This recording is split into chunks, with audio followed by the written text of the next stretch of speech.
On est bientôt à la fin les amis, on est bientôt à la fin. Bon les amis, aujourd'hui je vais vous présenter la collection de Thomas. Vous allez voir une bibliothèque magnifique. Vraiment à voir parce que j'en ai pris plein les mirettes. Un grand merci à lui, enfin à vous deux. Gros bisous et encore continuez à nous faire rêver, c'est vraiment génial. Merci encore, participer à cette genre de vidéo est tout à fait possible. Juste à m'envoyer un petit message sur Twitter ou sur Instagram en me présentant à peu près ce que vous souhaitez montrer, manga, comics, romans ou autre. N'hésitez pas à liker, partager et je vous dis à très vite les amis, ciao. Bon, on est bientôt à la fin les amis, à la fin. Salut tout le monde, c'est Thomas des sites indélébule.fr et l'entredépsiotique.fr. Je vous fais une petite vidéo de mes bibliothèques à la demande de Comics Noob, qui trouvait les bibliothèques très jolies. Alors, globalement, je vous fais une petite présentation de la bib et un peu de l'organisation. C'est un peu, alors c'est pas forcément toujours aléatoire, mais en général, je range soit par éditeur, soit par auteur. Donc par exemple, là, vous avez essentiellement du Brian K. Vaughan. Là, vous avez le coin Tortue Ninja. Un bon coin Delcourt ici, avec pas mal aussi. Bon, en fait, il n'y a que du Delcourt au-dessus, il me semble. Donc Tortue Ninja. Là, d'habitude, c'est utilisé par du iComics. Là, on a décoré en mode Noël. Donc les iComics qui ont migré de chaque côté de la case. Là, à nouveau du Delcourt avec uniquement du Ed Brubaker ou du Sean Phillips. Ça, c'est une de mes cases fétiches. J'adore ce duo. Ensuite, vous avez une ligne complète avec que du Star Wars, tout là. Alors oui, j'ai deux Stormtroopers, tout le monde me le dit à chaque fois, mais en fait, c'est une erreur de commande. J'ai gardé l'erreur de commande et j'ambitionne de modifier un des deux pour lui donner un autre look. Donc, il faut que je trouve juste de quoi faire. Ensuite, vous avez une partie Valiant, tout ce qui est là. Full Valiant, je vais bientôt manquer de place, vous le voyez. Ensuite, en bas, vous avez un peu... Alors là, c'est assez aléatoire. Là, vous avez du 404 Comics, vous avez du Comics Initiative, du Panini. Là, pareil, c'est un peu un fourre-tout. Il y a un peu tous les éditeurs où j'ai pas énormément. Il y a du Dune, par exemple, chez Huggin et Menin, très très bon. Grave Zeppelin. Encore un peu de iComics qui tenait pas au-dessus. Là, on revient sur du Urban, pareil, où c'est un peu tout mélangé. Il y a The Witcher et compagnie. Là, il y a une petite partie, hop, Marvel ici. J'en ai pas beaucoup. Toute une partie Glénat. Voilà. Là aussi. Et là, on revient un peu sur de l'aléatoire avec du H1, donc humanoïde associé. Et puis là, il y a un peu de roman graphique globalement. Et puis là, il y a un tout petit peu de DC Comics avec du Wonder Woman. Voilà, donc globalement, à quoi ressemble la bibliothèque dans son ensemble. Je vais faire un petit focus sur certaines cases. Donc notamment là, sur la partie Brian K. Vaughan, où là, globalement, vous pouvez tout prendre. Parce que tout est bon.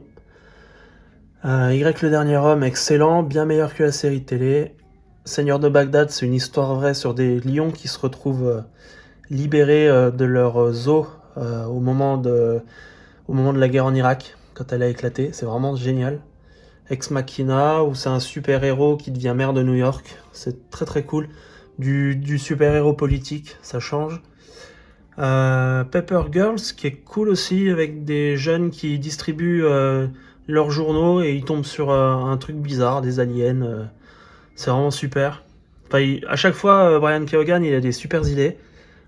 Beaucoup d'humour, plein d'action, c'est génial. Franchement, rien à acheter chez lui. Ensuite, là, il y a une petite partie. Death or Glory qui est très bien. Sheriff of Babylon aussi. Petite partie Delcourt. Je vous conseille vraiment Unseen Future. Vraiment, c'est une des séries en cours que je préfère actuellement. Sur les légendes arthuriennes, remises, enfin modernisées globalement. C'est vraiment trop bien. C'est vraiment trop bien. Green Valley qui est très cool aussi, de la SF avec petit penchant pour le voyage temporel. C'est vraiment excellent. Ne vous fiez pas à ce que vous verrez en feuilletant. Oui, il y a un dinosaure à un moment donné qui se bat contre des chevaliers. Ça m'a un peu refroidi au moment de l'acheter au début, mais finalement c'est vraiment trop bien. Là, il y a une partie Terry Moore qui est vraiment géniale aussi. C'est un auteur que j'aime vraiment beaucoup. Alors, il dessine aussi, il fait tout en fait. C'est lui qui est à la tête de l'éditeur. Il dessine, il écrit ses scénarios, il distribue. Enfin, c'est un truc de dingue le boulot qu'il fait. Après, il faut aimer le noir et blanc. Mais si vous aimez le noir et blanc, il n'y a pas de raison que vous n'aimiez pas. C'est un super auteur. Tac. On continue. Donc là, il y a essentiellement du Delcourt. Il y a de tout. À nouveau, du Delcourt. Voilà, Invincible, Oblivion Song qui est vraiment très très bien. Pareil, un peu ambiance post-apo, monde parallèle. C'est vraiment excellent. La série télé, j'espère vraiment qu'elle va être cool. Mais ça va être Amazon, donc j'ai relativement confiance. On continue. L'autre Terre, par exemple, là c'est une série, j'attends vraiment la suite. On ne sait pas quand est-ce qu'elle arrivera. Normalement, elle devait arriver en 2021. Elle a été repoussée, visiblement. Une histoire de super-héros qui échange, qui passe sur une autre Terre. Il tombe sur une version maléfique de lui. Et son ennemi juré le fait aussi, sauf que lui, il tombe sur sa version gentille, entre guillemets. Donc c'est assez marrant. Il y a pas mal d'humour là-dedans, c'est vraiment cool. Bonne Parish, qui est une excellente série, un petit peu horrifique, pas énormément. Ça parle d'une drogue qui est fabriquée à base d'ossements humains. C'est trop trop bien. En fait, à chaque fois qu'on consomme cette drogue, on revit des souvenirs du défunt. C'est une tuerie cette série. Vraiment, je vous la conseille. C'est trop bien. La partie, alors, je peux pas ne pas vous montrer la partie avec Ed Brubaker. Ça ne doit pas être là. Donc là, full Ed Brubaker. Criminal, Incognito. Alors, Incognito commence un peu à être difficile à trouver. Hein. Enfin, un peu. Ça fait un moment déjà qu'on a du mal, mais là, c'est vraiment galère apparemment. A priori, ce sera réédité, d'après ce que j'ai cru comprendre. Alors, globalement, là, vous pouvez tout prendre.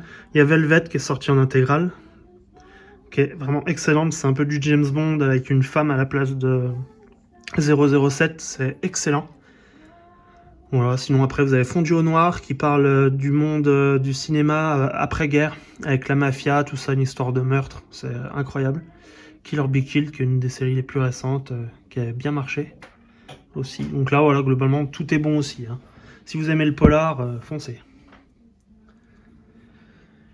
Tac, alors je passe devant les iComics, mais voilà, pareil, hein, que du bon, nous on garde que ce qu'on aime, donc... Globalement, après il y a des lectures qui sont en attente, mais globalement vous pouvez tout prendre. Voilà. Tac. Là il y a This Savage Shores que j'ai mis là parce qu'il n'y avait pas de place, puis j'aime bien mettre en avant cette couverture, c'est juste magnifique. Ça c'est pareil, c'est un des plus gros coups de cœur de cette année ou de l'année dernière. L'année dernière je crois. Le temps passe tellement vite. Shanghai Red qui est vraiment sympa. Alors, il n'a pas forcément toujours eu des très bonnes critiques, mais moi je l'ai vraiment trouvé agréable à lire. Je passais un bon moment. C'est un petit one-shot qui est vraiment cool. Je vous conseille si vous avez envie d'un one-shot sans vous prendre la tête. Après, hop, Bitterroot, qui est vraiment une série très très engagée, très actuelle sur tout ce qui est racisme. Excellent, il y a des dossiers à la fin qui sont vraiment géniaux. Je vous conseille, et même si vous n'avez pas envie de lire un récit engagé, vous pouvez y aller. Hein, enfin, il y a plusieurs niveaux de lecture sur cette série. C'est vraiment très bien, elle est vraiment accessible à tout le monde. Donc vraiment, je vous conseille cette série, elle mériterait d'avoir beaucoup plus de succès, franchement. Invisible Kingdom, qui était sympa. Skyward, j'attends tellement le tome 3. C'est... série de dingue où en fait si vous voulez la gravité a disparu et du coup tout le monde doit survivre un peu comme il peut en volant. Voilà, c'est vraiment trop bien. La partie Tortue Ninja, lisez les Tortues Ninja, je le dis à chaque fois que j'ai l'occasion de le faire. C'est vraiment une série qui est géniale. Alors effectivement il y a beaucoup de tomes à rattraper, mais ça vaut le coup. Tac. Un petit bouquin sur Jack Kirby qui est vraiment excellent. Si vous connaissez pas l'histoire de de ce monsieur. C'est un incontournable, hein. Franchement, moi j'ai pris une claque en lisant ça, c'est incroyable. Ça reprend son histoire en BD en fait. Et il s'adresse à nous un peu, enfin c'est vraiment génial. Hop, parti sur Star Wars. Bon, je vais pas trop m'étaler parce que je pense que globalement vous connaissez un peu de quoi il en retourne. Donc là, les deux collections Carrefour, du 100%. La Haute République, franchement, si vous voulez commencer Star Wars, que vous avez peur de toute la continuité, que ça vous fait un peu peur, la quantité de bouquins, allez sur la Haute République, c'est vraiment trop bien. Pour moi, c'est une très très bonne porte d'entrée, parce qu'en fait, pour l'instant, ça n'est qu'en bouquin. Et on en a 5 pour l'instant, je crois. 5 ou 6. Il y a du comics, du roman. Donc là, il y a les romans qui sont là. Et il y a la bibliothèque verte qui est derrière. Celui-là, il est un peu à part parce que c'est de la jeunesse. Celui-là. Mais il est vraiment bien aussi, hein. Enfin, c'est catégorisé jeunesse, mais c'est plutôt tout public, hein. Vraiment, si vous voulez commencer Star Wars, commencez par ça, c'est trop bien. Ensuite, la partie avec tous les Deluxe. Les grosses séries avec beaucoup de tomes, je les prends... Maintenant, je m'embête pas, j'attends que ça sorte en Deluxe. Et voilà, ça fait moins de tomes à attendre. Tac, la dernière partie Star Wars. Donc voilà, j'en ai 2 de Delcourt. Et la suite des 100%. Dr Aphra, qui est vraiment trop bien, j'adore ce personnage. C'est une vraie raclure, mais elle est trop intéressante à suivre. Voilà. La partie Valiant. Alors pareil, hein, je vais pas forcément détailler tout ce qui se passe avec Valiant, hein, mais bah, globalement là j'ai tout ce qui est sorti en VF. Donc voilà, la partie sur tous les psiotiques, hop, jusque là. Après l'univers Ninjak, voilà, bon. Si jamais vous êtes intéressé par l'univers Valiant, je vous invite à vous rendre sur mon site l'entrelespsiotiques.fr.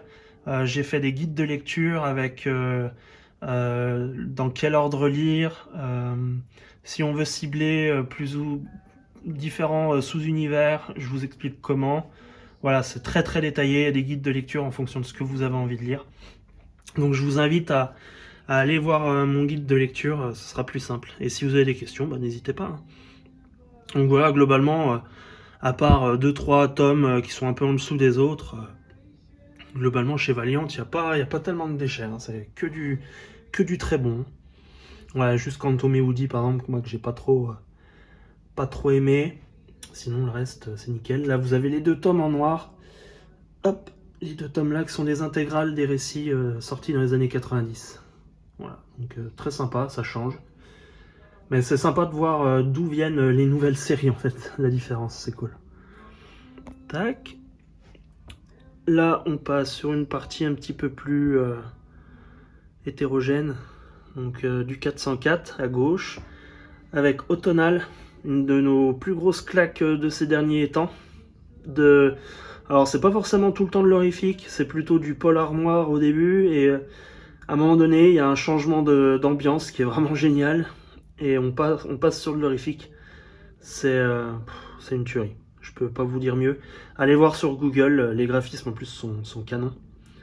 C'est vraiment une excellente lecture. Voilà, donc après il y a un peu de tout. Comics Initiative, donc Johnny Red j'ai pas encore lu, mais bon, c'est du récit de guerre avec Garcenis, pas trop de soucis à se faire. Caliban qui était vachement bien. Rover Red Charlie, pareil, si vous aimez les animaux, les chiens, allez dessus, c'est vraiment trop bien. C'est du post-apo, pareil. Les chiens sont témoins de la disparition des hommes, et en fait on les suit dans leurs aventures, ils apprennent un peu à se débrouiller seuls. Et il y a tout un lexique qui a été mis en place pour cette série, qui est vraiment très sympa. Par exemple, un lac, les chiens vont appeler ça un grand plouf, les chats c'est des cracheurs. Enfin il y a plein de termes comme ça qui sont propres à la série, qui sont vraiment trop bien. Et on a vraiment passé un excellent moment de lecture là-dessus. Ensuite, brièvement, il y a The Red Team. Red Team, là, c'est du Garcenis. C'est une série qui est vraiment très peu connue, qui n'a pas marché, mais qui est géniale. J'ai fait mon deuil, on n'aura jamais le tome 2. Mais bon, de toute façon, il n'est pas indispensable pour aimer la série. Le tome 1 est auto-contenu, donc vous pouvez le lire sans problème, hein. Y a pas, le tome 2, c'est pas vraiment une suite directe, en fait. C'est une autre histoire qui se passe après. Donc voilà, Sarah par Garcenis, du récit de guerre, c'est vraiment trop bien. Sentient aussi, que je vous conseille, chez TKO, à droite. C'est du Jeff Lemire. Un vaisseau où des enfants se retrouvent un peu livrés à eux-mêmes et doivent écouter les conseils d'une intelligence artificielle. C'est génial. Franchement, pareil, c'était une très très bonne lecture, ça. Alors pareil, on a un peu de tout ici. Donc, bon, on a du roman graphique à gauche avec Cosmos, PTSD, Veille, qui est vraiment trop bien. Ça reprend un peu les légendes liées à Thor et tout. C'est vraiment très bien et très beau. Dune, chez Huggy Lemenin. Donc, en fait, c'est les adaptations de différents romans. Et niveau dessin, c'est canon. Et niveau récit, alors un peu comme le film, globalement, c'est un peu difficile de se mettre dedans parce qu'il y a beaucoup de personnages, il y a beaucoup de clans et tout. Mais au bout d'un chapitre, on est dedans et après, c'est trop bien. Ensuite, il y a du Graf Zeppelin, je sais pas, voilà, comme vous voulez. Donc avec du Red Sonja. Alors moi, j'aime beaucoup ce personnage-là. Voilà. Alors, après, c'est pas des récits extraordinaires, hein. C'est du récit un peu basique, mais voilà, tu poses le cerveau, tu lis ton truc comme ça. En plus, souvent, c'est très joli. C'est bien dessiné. Il y a quand même des récits qui sont pas mal, hein. L'autre monde est vraiment intéressant. Sinon, vous avez La Reine des Fléaux qui est vraiment excellente. Là, c'est le premier tome d'une nouvelle série de 3 tomes. Franchement, le premier tome est vraiment très très bien. Pour moi, c'est ce qu'il y a de mieux à l'heure actuelle en VF sur Red Sonja. Donc voilà, si c'était un personnage qui évoluait un peu aux côtés de Conan à une époque. Donc si vous aimez tout ce qui est l'heroic fantasy comme ça, franchement foncez, hein, c'est pas mal. Les éditions sont très très jolies. C'est vraiment cool. La petite sirène, alors ça je pense que ça fait un flop monumental, mais c'est trop bien. Jungle Girl, ouais, j'ai été surpris. Alors c'est pas non plus un coup de cœur, hein, mais ouais, c'est pareil. On pose le cerveau, on passe un bon moment, c'est de l'action, tout. Danger Girl, alors si vous aimez tout ce qui est un peu Indiana Jones, un mélange entre 007 et Indiana Jones, franchement, allez-y, parce que pareil, hein, c'est pas extraordinaire, ça révolutionne rien, mais c'est des bons récits d'action. Donc on passe un bon moment là-dessus. Et c'est très joli graphiquement. Ensuite, une petite partie iComics. Alors, La Légende de Drizzt, j'avais beaucoup aimé. On n'a pas encore eu le tome 2, ça fait déjà bien 2-3 ans, mais apparemment il arrivera en 2022. Donc si vous l'avez, patientez encore un peu. On devrait bientôt avoir la suite. Ce serait cool. The Few, Sullivan a tellement essayé de me motiver à le lire que je l'ai racheté pas cher, mais faut que je me mette dessus, quoi. Niveau quoi, qu'on m'avait surconseillé en me disant que c'était une tuerie phénoménale, et en fait j'ai peut-être eu trop d'attentes et je l'ai retrouvé récemment d'occasion et je me suis dit tiens, je vais lui laisser une seconde chance. Faut que je le relise, un de ces 4. Django Unchained, l'adaptation en comics du film. À savoir que là-dedans, il y a le contenu de 4 heures de film, parce que le film devait durer 4 heures à la base. Donc j'ai hâte de le relire. Et puis voilà, The Witcher, qui est vraiment très bien. Alors c'est pas dans le même univers que la série, c'est dérivé du jeu vidéo. Mais disons que même si vous n'avez pas joué au jeu et que votre seule connaissance c'est la série, ça se lit très facilement. Ça se lit très très facilement. Voilà, sinon après Rebels, qui est vraiment sympa sur la guerre d'indépendance américaine. Le Wonder Woman de Daniel Warren Johnson, excellent, vraiment très très bon. Cet auteur, il est vraiment incroyable. Voilà, on retombe un peu sur du Wonder Woman, le seul personnage d'ici que je lis. Du roman graphique. Alors là on a du Deadwood Dick, alors c'est du comics italien, donc du fumetti comme ils appellent ça. C'est vraiment très très bien. Si vous aimez le western en noir et blanc, c'est une petite pépite. Jour de sable, incroyable. Si vous aimez la photographie, c'est basé sur une histoire vraie aux États-Unis. Et graphiquement, c'est incroyable. C'est une des plus belles BD que j'ai jamais lues. C'est sublime. Il y a des effets de lumière, mais un bijou. Indec est excellent aussi. Ça devait être un film à la base, donc ça devait être l'histoire des Apaches, d'après les Apaches. Sauf qu'aux États-Unis, quand Ethan Hawke a proposé le projet, ils n'ont pas été trop fans en fait de pas montrer l'histoire des Indiens du point de vue des colons. Donc personne n'en a voulu et il en a fait une BD qui est vraiment trop bien. Voilà, sinon après vous avez l'univers des humanoïdes associés qui n'a pas fonctionné malheureusement. Avec Omni, Ignited et Strangelands. Nous on avait beaucoup aimé, mais ouais, malheureusement ça n'a pas marché. Ensuite, il y a des petits récits à côté. Space Bastards, qui est vraiment très bien, par le dessinateur de The Boys. C'est un peu dans la même veine que du The Boys, hein, niveau ambiance. Voilà, l'évadé de CID Island, qui est vraiment bien. Ensuite, là, vous avez du Glénat. Donc, Out There, ça c'est vraiment une série... je trouve ça vraiment dommage qu'ils aient pas ressorti d'intégrale de cette série. Je la trouve vraiment géniale. C'est la deuxième série qu'a dessiné Humberto Ramos dans sa carrière. Si vous aimez le dessin d'Humberto Ramos, c'est un incontournable pour moi. Et niveau récit, c'est du Stranger Things en mieux, je trouve. Mais dans l'ambiance, c'est vraiment le même délire. Ensuite, là, vous avez Klaus, un incontournable pour Noël, qui est vraiment trop bien. Alors, si vous voulez pas vous embêter à acheter les 2 tomes, le premier tome est génial, le deuxième tome est beaucoup plus... est moins indispensable. C'est un récit un peu à part, qui est moins qualitatif, je trouve, que le premier, mais le premier est incroyable. The Weeknd and the Divine, c'était ma première série indé, vraiment très bien. Alors, faut s'accrocher, hein. C'est du Kieron Gillen, donc il va loin dans ses réflexions, mais si vous accrochez, vous aimerez, hein. Et niveau dessin, c'est fou aussi, hein. Jamie McKelvey, il fait un travail de dingue. Ensuite, il y a Lady Mechanica, avec Joe Benitez, un dessinateur que j'aime vraiment beaucoup. Alors pareil, hein, ça révolutionne pas forcément grand chose, hein. Mais rien que pour la patte graphique, je trouve que ça vaut le coup parce qu'il a un trait qui est incroyable. Après, il y a des tomes quand même qui sortent du lot. Le 4e tome, La Dama de la Muerte, sublime, et l'histoire est juste trop bien. Vous avez les 2 derniers aussi, le 6 et le 7, qui sont excellents.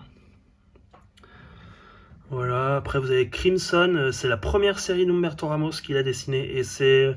Alors le récit est pas forcément incroyable, il y a des creux un peu mous, mais dans l'ensemble c'est une bonne histoire, et par contre c'est intéressant parce que vu que c'est son premier comics qu'il a dessiné, on voit vraiment l'évolution de son trait tout au long du bouquin, et c'est assez rare d'avoir cette évolution-là au cours d'un récit, que ce soit aussi visible. C'est trop bien, moi j'avais adoré. Et on va finir cette bibliothèque avec la partie Marvel. Alors pareil, hein, je ne vais pas m'étaler là-dessus, parce que vous connaissez tous, hein.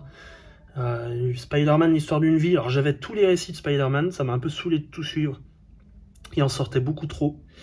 Et là récemment, je me suis dit, tiens, quitte à racheter un Spider-Man, vu que c'est un peu le récit qui reprend toute sa vie en le vieillissant de manière normale, c'est le comics à posséder si vous aimez Spider-Man et que vous n'avez pas envie de vous envoyer 40 000 tomes. Voilà, Supreme Power par Straczynski, c'est excellent, mais c'est du Straczynski. Enfin, mais non, c'est du Straczynski, il n'y a pas de risque avec lui, c'est juste un petit peu bavard par moment. Puis ensuite, voilà, la collection là de Carrefour. Si vous n'avez pas envie de, pareil, si vous n'avez pas envie d'acheter des tomes ultra chers, c'est une bonne solution. Et la série Thor, qui est la seule que j'ai vraiment suivie et que je continue un petit peu parce qu'il ressort quelques trucs. Et Daredevil. Voilà. Voilà pour cette première bibliothèque. La deuxième bibliothèque. Voilà dans son ensemble. Donc qui est beaucoup plus axé roman, comme vous le voyez, hein. Romans que ma femme lit. Alors moi je suis moins roman qu'elle, j'en ai quelques-uns, ils sont pas là, mais voilà, j'en lis beaucoup moins qu'elle. Ma femme qui m'accompagne dans l'aventure indélébule.fr via des chroniques axées sur la psychologie, parce qu'elle est psychologue de métier. Et la rubrique qui s'appelle Dans la bulle du psy. Avec des sous-rubriques qu'elle utilise suivant les différents sujets qu'elle veut traiter. Donc elle parle de personnages ou de récits en prenant un peu l'axe de la psychologie pour expliquer des concepts, des choses comme ça. Tu veux que je dise 2 mots? Si tu veux. Parce que c'est vrai que bon, les personnes qui nous suivent savent qu'on est 2 derrière, que cette première bibliothèque que tu as montrée n'est pas que tes bouquins, mais font partie de nos lectures communes. Et après, toi, tu avais eu l'idée de lancer un projet commun sur effectivement ces bouquins qui peuvent faire du bien.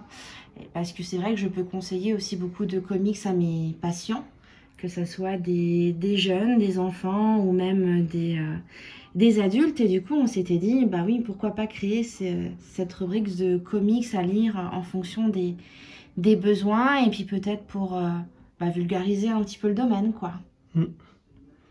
Et du coup, pendant la crise du Covid, vu que tu étais en poste en EHPAD, et que tu as participé à un projet qui consistait à afficher des dessins d'artistes dans la salle commune des soignants, pour te remercier, tu as eu un cadeau de Stéphanie Lavaux. Donc ça, c'était, je vous montre juste avant, effectivement, des affiches avec des affiches artistes. de ce genre de dessin, voilà, qui pouvaient participer à soutenir les soignants. Et donc du coup, pour te remercier, Stéphanie Lavaux t'a offert ce magnifique Wonder Woman. On s'y attendait pas, on pensait recevoir juste les posters et il y avait ce magnifique dessin au milieu. Qui est magnifique, qui est signé à l'arrière avec un petit mot gentil. Un petit mot gentil, personnalisé. Vraiment canon. Franchement, alors, moi c'est une artiste que je suivais depuis un moment. Et c'est vrai que c'était un moment où je me disais, il faudrait qu'on ait un dessin d'elle. Et bah voilà, on ne pensait pas en recevoir. On pensait pas en recevoir un. Il est trop beau. Ah, j'étais jaloux, j'aurais l'ai reçu. Hop, donc voilà, bon, merci à elle en tout cas, hein. Merci encore, on l'avait déjà remercié à l'époque, hein, mais voilà, si vous voulez voir son travail, elle fait un travail fabuleux, allez sur son Facebook, Stéphanie Lavaux, très très beau travail. Voilà, donc on va rentrer un peu plus dans le vif du sujet. Alors, tu veux commencer par les comics ou par les bouquins? Alors, on va montrer 2-3 bouquins, même si c'est pas le thème de la chaîne YouTube de Comics Noob, on va quand même en montrer 2-3 parce que ça peut donner des idées de lecture. D'accord. Et ben, en vraiment très très gros coup de cœur qui renouvelle un peu le genre de la fantasy, il y avait celui-là, La Passeuse de mots. Passeuse de mots, ça t'as adoré. Avec des éditions... J'arrivais pas à la décrocher du livre en fait, c'était compliqué, à fusionner avec. Non, je me levais, je mettais le réveil plus tôt le matin pour le finir celui-là. Avec le 2e tome qui est là aussi. Puis c'est vrai que nous on est des grands amoureux de Brajlon. De belles éditions déjà de base. Brajlon. Là c'est pas des Brajlon, mais des Brajlon et compagnie qui en ce moment font des éditions de plus en plus jolies. Donc c'est chouette. Le Prince Cruel aussi qui est très très beau. Donc là on est plutôt sur de la magie, parce que j'adore ça. Hop, ces deux-là qui étaient sympas.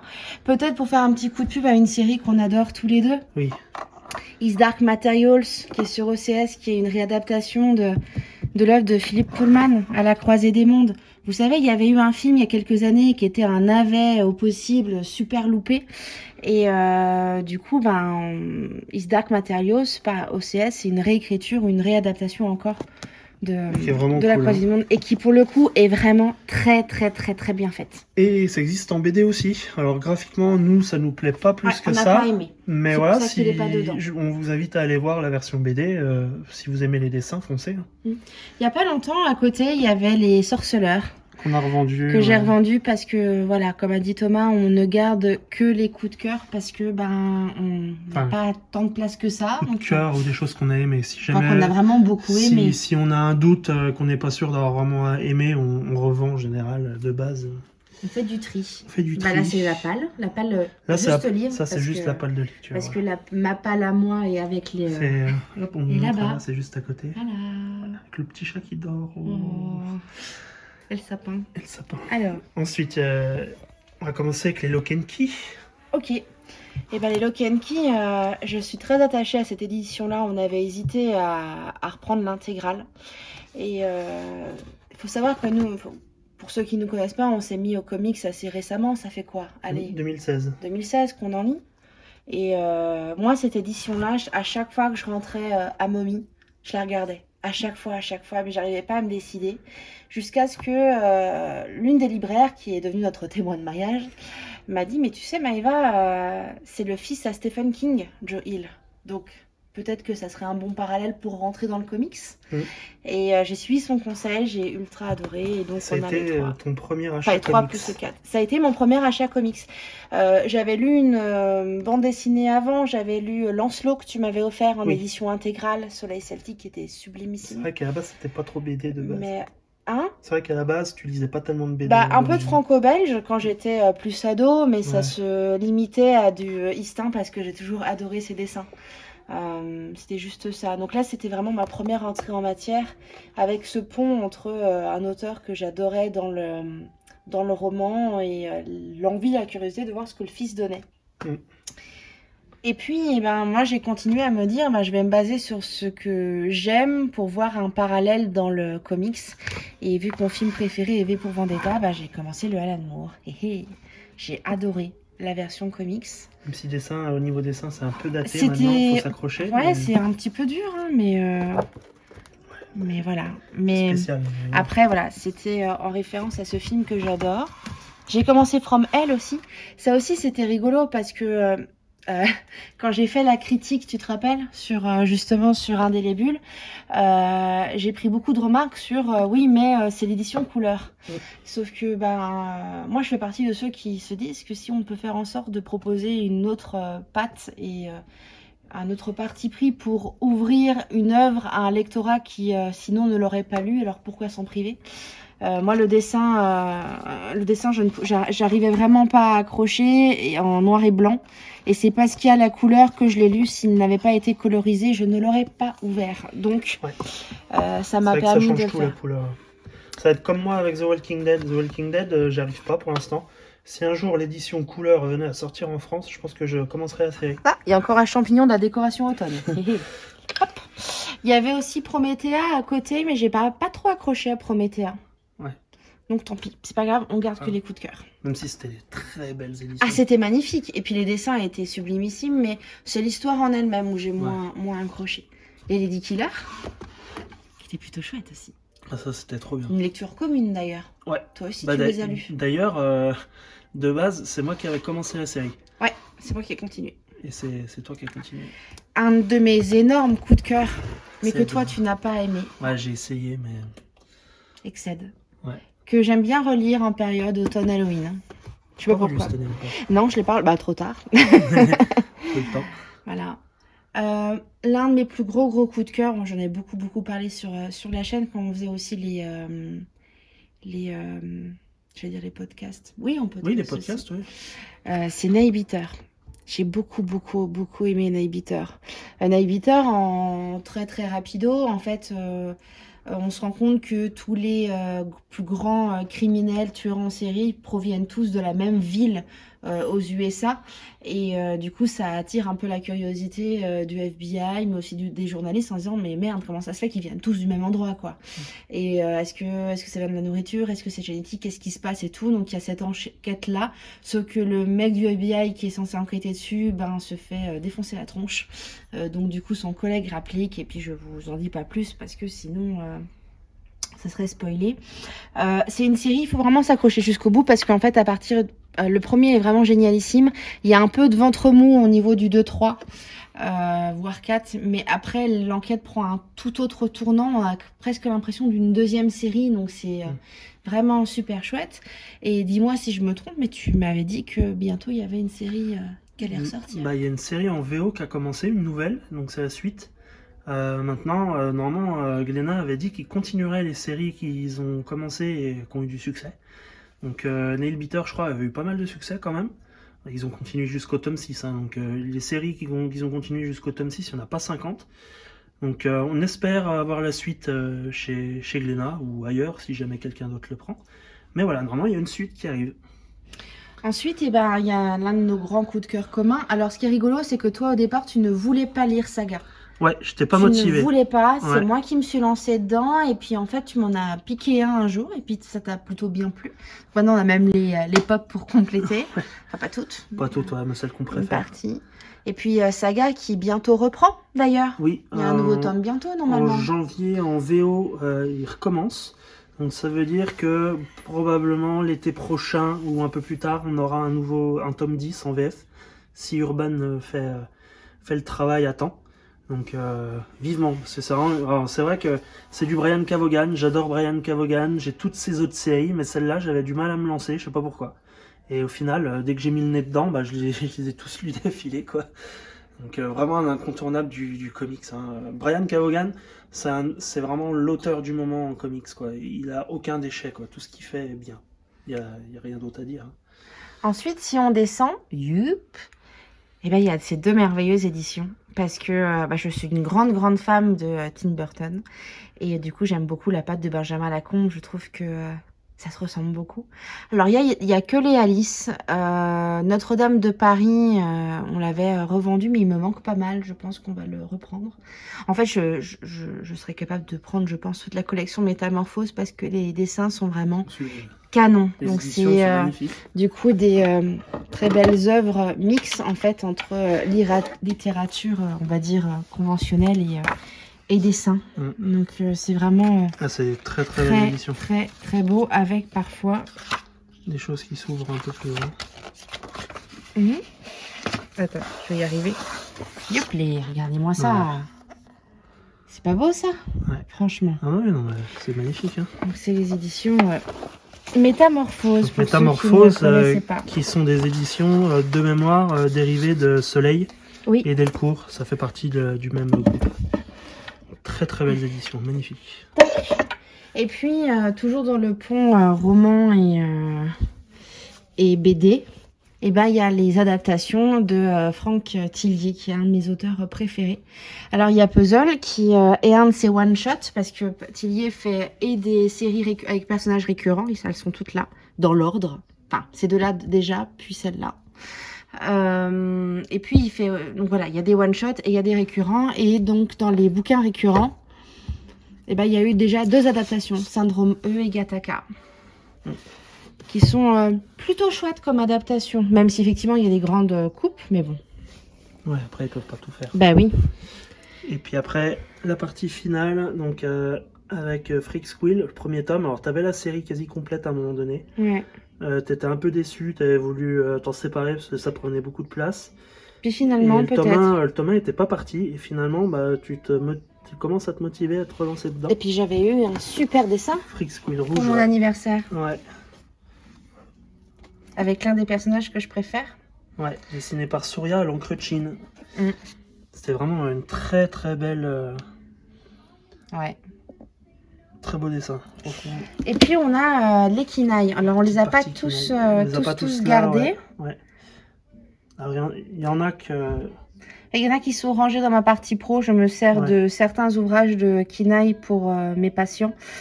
Comme le Garçon Sorcière, par exemple, qui permet de bosser sur les représentations. D'ailleurs, Garçon Sorcière, je l'avais beaucoup critiqué dans la partie critique classique d'Indélébule, mais le projet a été plutôt d'en faire un bel article dans la rubrique Psy. Ouais. Donc, à suivre. Ouais. Voilà. Donc voilà, puis après, bon... Bah, après, c'est les jeux de société, parce qu'on s'y met. Petite partie jeux de société. Même si on est encore 2 amateurs. Ouais.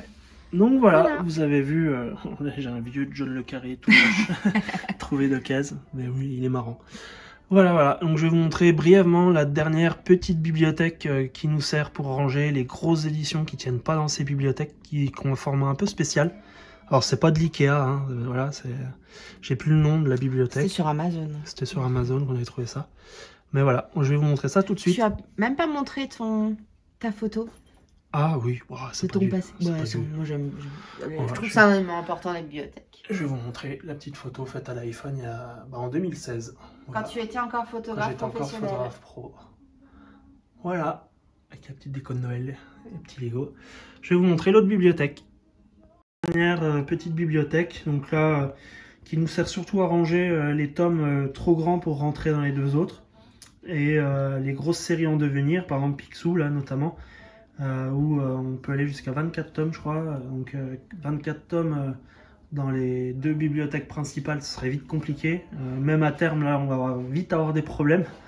Va vite falloir savoir où la mettre parce que ça va être chaud. Mais ça fera une très belle frise. Donc là, par exemple, vous avez Il faut flinguer Ramirez, qui, moi, est un de mes plus gros coups de cœur, tout récit confondu. Pour moi, c'est une claque monumentale. J'adore cette série, je crois que c'est celle que j'ai relue le plus, j'ai dû la lire 5 fois. Voilà, c'est génial. Alors c'est du comics français pour moi. Ça a été vendu aux États-Unis, d'abord chez Image et ensuite c'est passé chez Dark Horse. Tout comme Croque-Mitaine, une série de Maeva, qui est là, c'est l'intégrale. Et c'était aussi destiné à être publié aux États-Unis. Donc je crois que ça a été chez Image et que ça n'a pas bougé. Très bonne série, un peu horrifique à lire en automne, vraiment sympa. Ensuite, vous avez Fear Agent. Si vous aimez le Galactique, c'est un incontournable. C'est vraiment, là, c'est la belle intégrale et tout. Alors, elle fait mal quand on la lit un peu, mais franchement, ça vaut le coup. Moi, j'ai pris un plaisir fou de la première à la dernière page. Vraiment une série incroyable. Ensuite, vous avez Bloodshot Salvation à côté. Une édition spéciale noir et blanc. Je vous la montre vite fait comme ça. Malheureusement, d'emblée, il nous avait dit qu'il n'y aurait pas de tome 2. Donc, je trouve c'est un peu dommage d'avoir mis un tome 1. Ouais, parce que c'est vraiment très beau. Hein. C'est vraiment très beau. Les dessins en noir et blanc ressortent très très bien. Ensuite, à côté, vous avez Beta Rebuild de Daniel Warren Johnson, qui est excellent, franchement. Excellente lecture, que je conseille. Alors, ça tient pas dans les grandes bibs, hein, malheureusement. Donc, un petit Marvel qui est perdu au milieu du reste. Et puis, vous avez Watchmen, que je me suis motivé à lire. On verra ce que ça donnera. Vous avez le tome d'Animosity qui est perdu là parce qu'il est abîmé, on a voulu le revendre mais on peut pas parce qu'il est abîmé. Donc c'est une série, je l'ai revendu parce que malheureusement je pense qu'on n'aura jamais la fin. Donc je m'en suis séparé un peu à contre-cœur, c'est vraiment une série que j'adorais. Je me rabattrai peut-être sur la VO, sur des jolies éditions s'il y en a. Voilà, si vous avez Fang aussi. Alors ça a été édité par les Humanoïdes Associés. Alors je vous le montre pas parce je l'ai reçu dans un état pitoyable, il est défoncé. Faudrait que j'en ai un autre. Fang, une histoire pareille avec des animaux, c'est vraiment génial. Donc ça c'est du comics, mais qui a été édité en format franco-belge par les Humanoïdes Associés. Voilà, après il y a un peu de franco-belge et du rangement classique. Donc voilà, c'était un peu tout ce qu'on a à la maison. Je vous le redis, si vous voulez tenter du Valiant, vous avez mon guide de lecture sur l'entredespsiotique.fr où je vous détaille tout.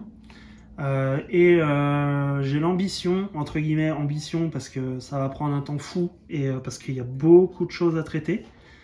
Mais voilà, j'ambitionne de faire un guide de lecture sur le comics indépendant.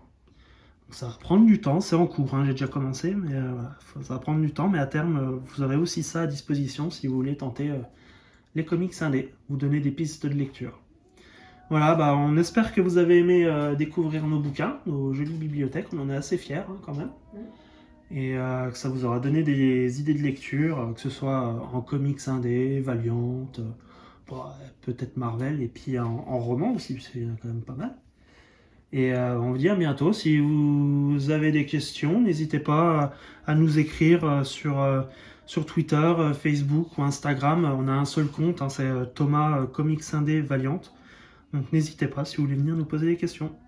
Salut, salut, et merci de nous avoir accueillis sur ta chaîne YouTube Comics Noob. Merci encore. Ciao.